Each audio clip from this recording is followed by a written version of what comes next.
The rain poured over the city like it was trying to wash away every mistake anyone had ever made.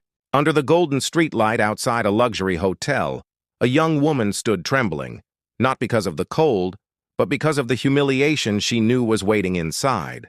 Her makeup was smudged, her dress clung to her skin, and her heart pounded like a trapped bird. Tonight was her ex's engagement party. The man who had once promised her forever was marrying someone else, and she had told everyone she was fine, so fine that she even bragged she'd show up with someone new. But now, standing alone with an umbrella that had given up halfway, she whispered a desperate prayer to the universe. And that's when she saw him. A stranger in a black suit, tall and composed, walking out of a sleek car that screamed money and mystery. Without thinking, she ran to him and said the words that would change her life forever. "Can you pretend to be my date for tonight?" Before we go deeper, if you believe in kindness, unexpected miracles, and second chances, please take a moment to like this video, subscribe to the channel, and share it with someone who loves emotional stories that touch the soul. His name, she would later learn, was Adrian Cole. But in that moment, all she saw was a stranger with steady eyes that didn't flinch at her desperation. For a second, he seemed surprised, but then something softened in his expression. Maybe he saw the heartbreak hidden behind her trembling smile. Maybe he saw a reflection of something he once lost. Without asking why or how, he simply nodded and said, "Lead the way." Inside, the hotel gleamed with chandeliers, laughter, and the kind of expensive perfume that always smelled like arrogance. Every step she took beside him felt like walking through fire because every face turned to stare. Her ex, Ryan, was standing near the bar, holding his fiancé's hand, the same hand that used to rest on her heart. But when his eyes landed on her and the stranger beside her, something flickered in his gaze. Confusion, regret, jealousy. She straightened her shoulders, grateful for the calm presence next to her. Adrian played the role perfectly. He slipped his arm around her waist, whispered something that made her laugh, and looked at her like she was the only person in the room. For a moment, she almost believed it herself. The people who once pitied her now watched in disbelief. Ryan's fiancée forced a tight smile, and Ryan himself suddenly couldn't look away. When he approached, pretending politeness, Adrian's handshake was firm but disinterested.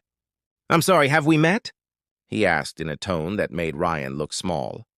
The conversation that followed was full of forced smiles and silent wounds, but in that masquerade of polite cruelty, the woman, Emily, found herself breathing easier. For the first time since the breakup, she didn't feel broken. She felt seen, important, worthy. As the night went on, Adrian didn't leave her side. He guided her through conversations, helped her avoid painful moments, and shielded her from whispers. But beneath the calm surface, Emily was fighting tears. The act was supposed to make her feel powerful, but all it did was remind her of how much she had lost. When she excused herself to the balcony, she thought she was alone until Adrian joined her, quietly handing her his jacket. "You didn't have to do this," she said, her voice trembling. He replied simply, "Sometimes strangers understand what we can't tell the people closest to us." His tone was gentle, but there was pain there, too. A story untold. She wanted to ask, but the words stayed in her throat. Later that night, when the party ended and everyone left in their luxury cars, Adrian offered to drive her home. She hesitated, but something about him felt safe. As they drove through the quiet streets, the rain started again, soft and forgiving. Emily finally broke the silence. "Why did you say yes?" she asked. Adrian smiled faintly. "Because sometimes saying yes to a stranger is the only way to remind ourselves we still can." He dropped her at her small apartment building, and when she tried to thank him properly, he shook his head. "You don't owe me anything," he said, "but maybe start believing you deserve better." Then he left, his car disappearing into the mist. Over the next few days, Emily couldn't stop thinking about him. She told herself it was just gratitude, but deep down it felt like more. A strange, aching curiosity about the man who had stepped into her mess without asking for anything in return. Then, one morning, as she arrived late to her new office job at a downtown firm, she froze at the sight in front of her. Standing at the head of the conference room, addressing the team, was Adrian Cole, the same man who had pretended to be her date. Only now he wasn't just a stranger. He was her new CEO. Her heart nearly stopped. The room spun as he looked up and met her eyes. There was the slightest flicker of recognition, followed by the faintest smile that only she noticed. He didn't acknowledge what had happened that night, didn't reveal anything. But every time he walked by, she felt that unspoken connection burn quietly between them. Adrian was respected and admired by everyone, but he carried an aura of sadness that no amount of success could hide. Slowly, over weeks, Emily noticed things about him: how he always stayed late, how he avoided small talk, how his gaze often drifted toward the city skyline like he was looking for something he'd lost long ago. One evening, Emily stayed behind to finish some reports. The office was empty, except for the faint hum of the air conditioner and the soft click of keys. When the lights dimmed automatically, she looked up and saw Adrian still there, sitting by the window. He invited her to sit, and for the first time, they spoke. Not as CEO and employee, but as two lonely souls trying to find meaning in a city that never slowed down. He told her about losing his fiancée 3 years ago in a car accident, about how he had buried himself in work to avoid facing the pain. "That night at the hotel," he confessed, "when you ran up to me, it felt like fate, giving me a reason to step out of the shadows for once." Emily listened, tears filling her eyes. She shared her own heartbreak, her fear of never being enough. In that quiet conversation, surrounded by city lights, two broken hearts found the courage to heal. Over the following months, their bond deepened, not in grand gestures, but in small moments that mattered. A shared coffee during deadlines, a silent walk to the parking lot, a glance that spoke volumes in meetings. Yet both were too cautious to name what was growing between them. Emily respected him too much to blur professional lines, and Adrian was too afraid to hurt again.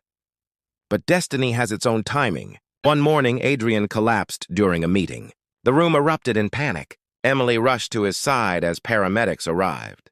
At the hospital, the doctor said it was exhaustion. Years of overwork, stress, and sleepless nights finally catching up. Emily stayed by his bedside until he woke up. When he opened his eyes, the first thing he whispered was her name. That moment changed everything. When he was discharged, he took time off, and Emily helped him rediscover life outside the walls of his company.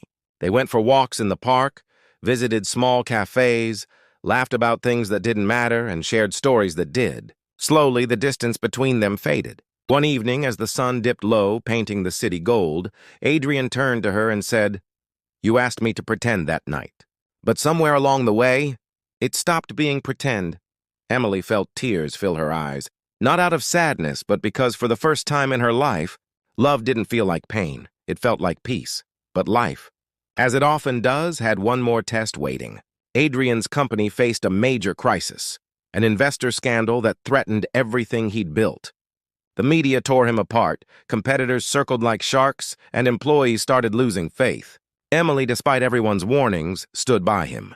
She worked tirelessly, helped him face board meetings, and reminded him of his strength. Together, they weathered the storm. And when the truth finally came out, proving Adrian's innocence, the world saw not just a powerful CEO, but a man who had rebuilt himself with integrity and heart. And standing beside him in every photograph and headline was Emily, the woman who once begged a stranger to pretend and ended up finding her destiny.